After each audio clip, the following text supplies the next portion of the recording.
A Little Princess by Frances Hodgson Burnett. Chapter 1. Sarah.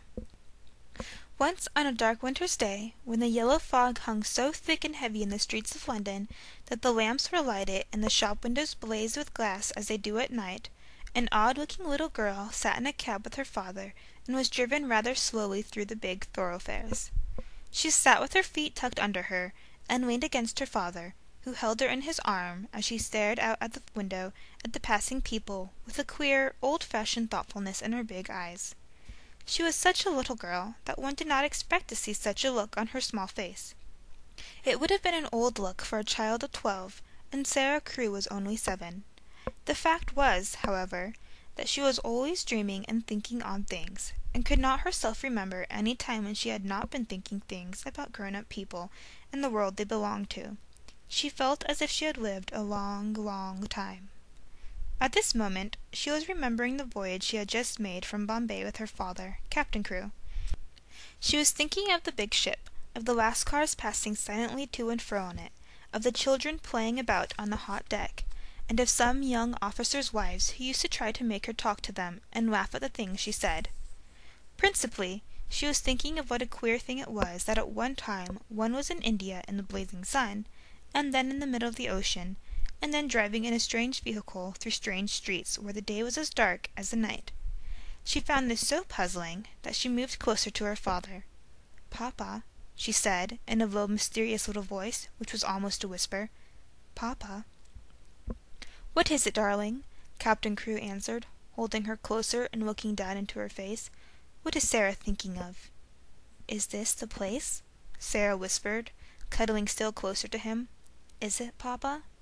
"Yes, little Sarah, it is. We have reached it at last."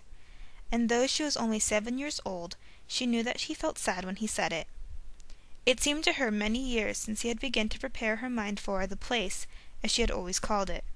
Her mother had died when she was born, so she had never known or missed her. Her young, handsome, rich, petting father seemed to be the only relation she had in the world. They had always played together and been fond of each other. She only knew that he was rich because she had heard people say so when they thought she was not listening, and she had also heard them say that when she grew up she would be rich too. She did not know all that being rich meant. She had always lived in a beautiful bungalow and had been used to seeing many servants who made salams to her and called her Missy Sahib and gave her her own way in everything.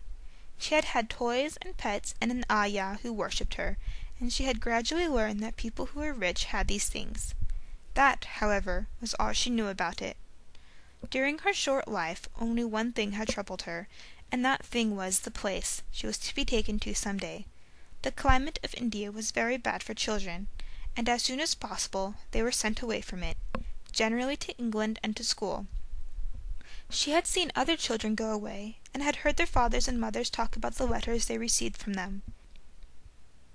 She had known that she would be obliged to go also, and though sometimes her father's stories of the voyage and the new country had attracted her, she had been troubled by the thought that he could not stay with her. "Couldn't you go to that place with me, Papa?" she had asked when she was 5 years old. "Couldn't you go to school too?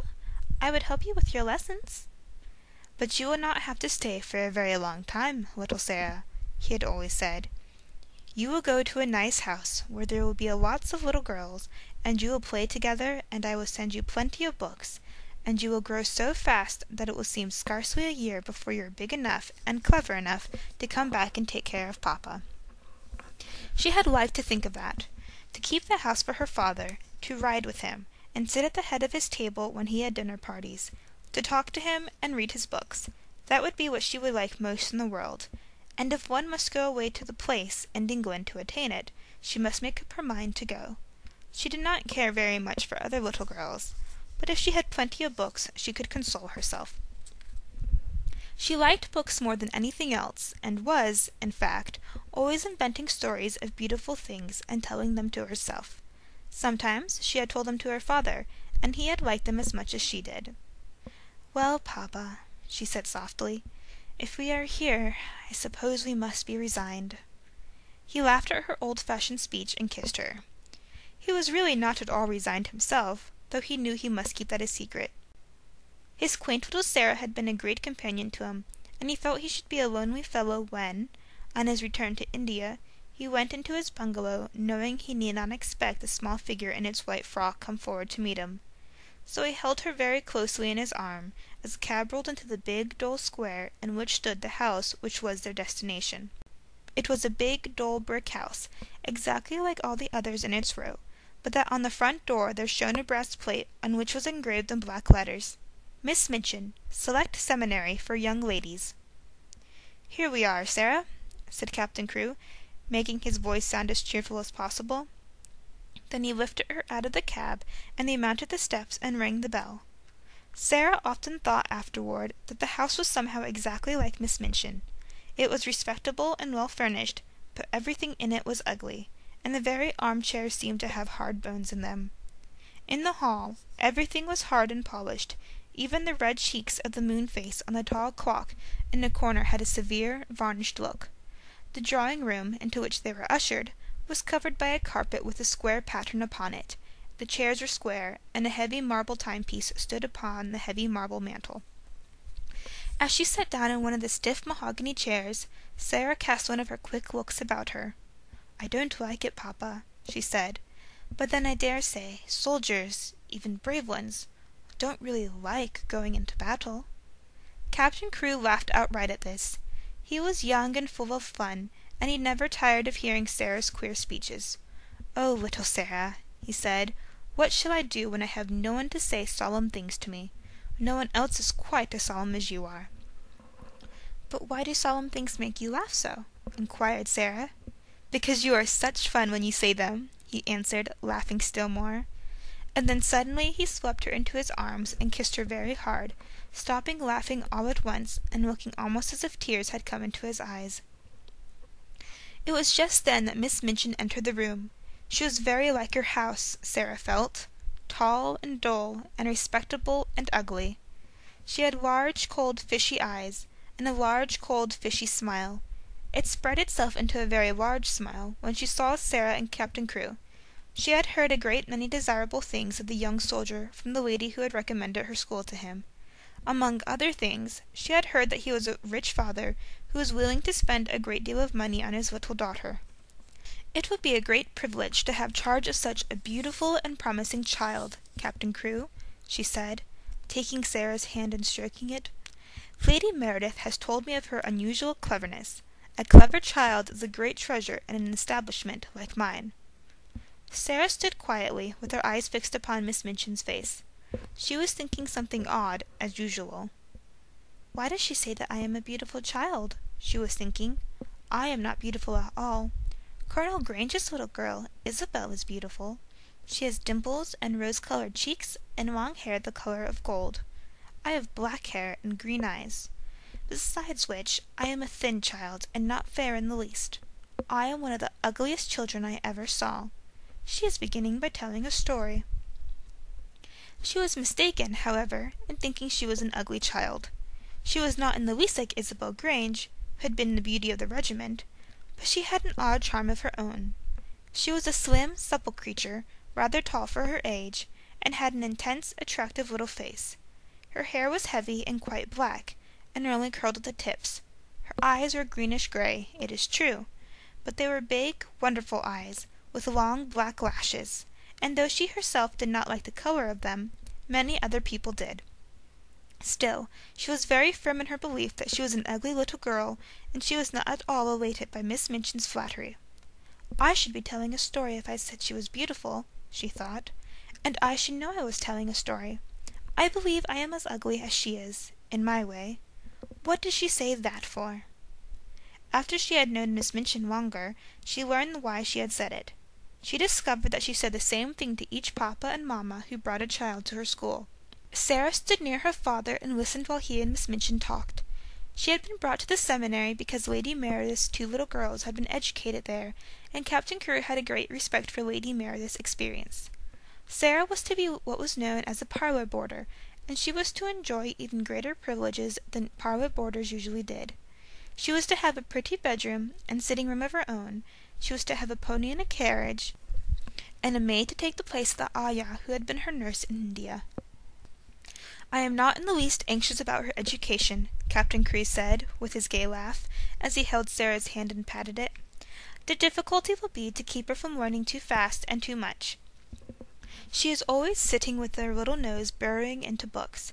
She doesn't read them, Miss Minchin. She gobbles them up as if she were a little wolf instead of a little girl. She was always starving for new books to gobble, and she wants grown-up books, great, big, fat ones, French and German as well as English, history and biography and poets and all sorts of things. Drag her away from her books when she reads too much. Make her ride her pony in the Row, or go out and buy a new doll. She ought to play more with dolls." "Papa," said Sarah, "you see, if I went out and bought a new doll every few days, I should have more than I could be fond of. Dolls ought to be intimate friends. Emily is going to be my intimate friend."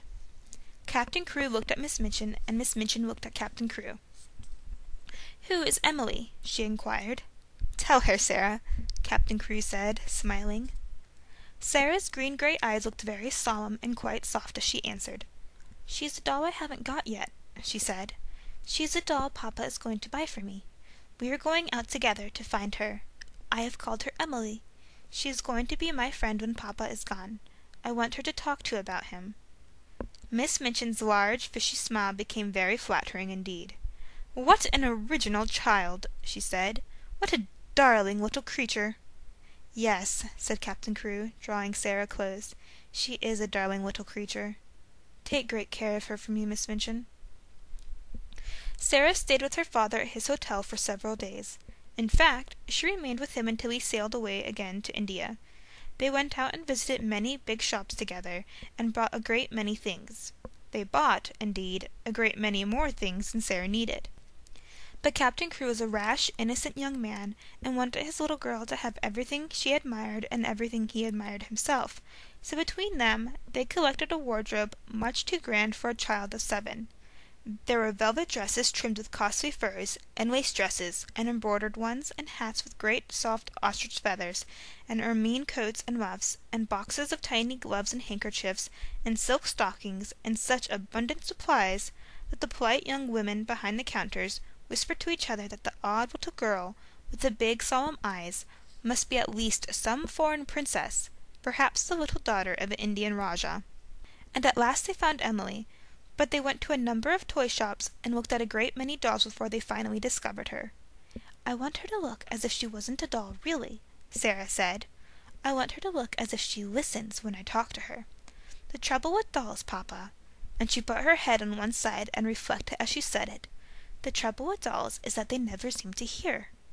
So they looked at big ones and little ones, at dolls with black eyes and dolls with blue, at dolls with brown curls and dolls with golden braids, dolls dressed and dolls undressed. "You see," Sarah said when they were examining one who had no clothes, "if, when I find her, she has no frocks, we can take her to a dressmaker and have her things made to fit." After a number of disappointments, they decided to walk and look in at the shop windows and let the cab follow them. They had passed 2 or 3 places without even going in, when, as they were approaching a shop, which is really not a very large one, Sarah suddenly started and clutched her father's arm. "Oh, Papa!" she cried. "There is Emily!" A flush had risen to her face, and there was an expression in her green-gray eyes as if she had just recognized someone she was intimate with and fond of. "She is actually waiting for us," she said. "Let us go in to her." "Dear me," said Captain Crewe, "I feel as if we ought to have someone to introduce us." "You must introduce me, and I will introduce you," said Sarah. "But I knew her the minute I saw her, so perhaps she knew me too." Perhaps she had known her. She had certainly a very intelligent expression in her eyes when Sarah took her in her arms. She was a large doll, but not too large to carry about easily. She had naturally curling golden brown hair, which hung like a mantle about her, and her eyes were a deep clear grey blue, with soft thick eyelashes, which were real eyelashes and not mere painted lines. "Of course," said Sarah, looking into her face as she held her on her knee, "of course, Papa, this is Emily." So Emily was bought and actually taken to a children's outfitter's shop and measured for a wardrobe as grand as Sarah's own. She had lace frocks too, and velvet and muslin ones, and hats and coats and beautiful lace-trimmed underthings, and gloves and handkerchiefs and furs. "I should like her always to look as if she was a child with a good mother," said Sarah. "I am her mother, though I am going to make a companion of her." Captain Crewe would really have enjoyed the shopping tremendously, but that a sad thought kept tugging at his heart. This all meant that he was going to be separated from his beloved, quaint little comrade. He got out of his bed in the middle of that night, and went and stood looking down at Sarah, who lay asleep with Emily in her arms. Her black hair was spread out on the pillow, and Emily's golden brown hair mingled with it. Both of them had lace-ruffled nightgowns, and both had long eyelashes, which lay and curled up on their cheeks. Emily looked so like a real child that Captain Crewe felt glad that she was there. He drew a big sigh, and pulled his mustache with a boyish expression. "Hey-ho, little Sarah," he said to himself. "I don't believe you know how much your daddy will miss you." The next day he took her to Miss Minchin's and left her there. He was to sail away the next morning. He explained to Miss Minchin that his solicitors, Messrs. Barrow and Skipworth, had charge of his affairs in England, and would give her any advice she wanted, and that they would pay the bill she sent in for Sarah's expenses. He would write to Sarah twice a week, and she was to be given every pleasure she asked for. "She is a sensible little thing, and never wants anything it isn't safe to give her," he said. Then he went with Sarah into her little sitting-room, and they bade each other good-bye. Sarah sat on his knee and held the lapels of his coat in her small hands, and looked long and hard at his face. "Are you learning me by heart, little Sarah?" he said, stroking her hair. "No," she answered. "I know you by heart. You are inside my heart." And they put their arms around each other and kissed as if they would never let each other go. When the cab drove away from the door, Sarah was sitting on the floor of her sitting-room, with her hands under her chin and her eyes following it until it had turned the corner of the square. Emily was sitting by her, and she looked after it too. When Miss Minchin sent her sister, Miss Amelia, to see what the child was doing, she found she could not open the door.